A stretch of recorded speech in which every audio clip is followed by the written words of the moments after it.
Saturnni urib ketishibdi aka. Ahvoli juda ham og'ir. Peterda ikkitasini kurugiga qopdi. Basharalari titilib ketgan.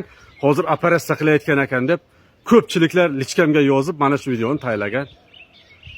Xabarim yo'q ziyorlarim. Xulosam bu. Videodagi doktor, tish doktor. Rustam Rahmonov reklama qilib beradi shu tish doktorda. Operatsiya qilamiz deyotgan ekan, ko'rdim. Qayerda ko'rgansizlar, tish doktor kaltaklangan bolani operatsiya qilgan.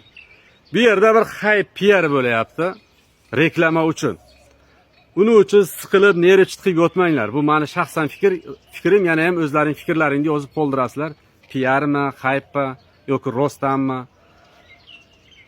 Saturn uka, maslahatim bunaqa PRlar qilib yurmagin. Sen sportsmensan, undan ko'ra trenirovkangni qilgin, oldinga qarab harakat qilgin. Bunaqa PRlaring seni uzoqqa olib bormaydi. Tez sinib ketasan. Meni ko'rayotgan bo'lsa, Rustam Rahmonov, bilaman siz zemlagimsiz.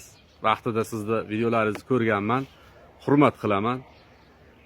Endi bir sportsmen balani bunchalik hype qilib, bunaqa reklamaga tashlamang, sizdan iltimos. Chunki sindirib yuborasiz. Siz tufayli sinib ketishi mumkin. Mana shu bo'ladi.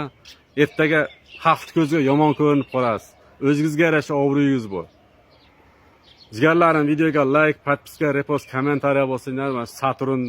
Saturnni o'ylab, siqilib, perejavayt qilgan insonlarga borib yetsin. Jonlaringiz sog' bo'lsin, abdush hurmatdasizlar.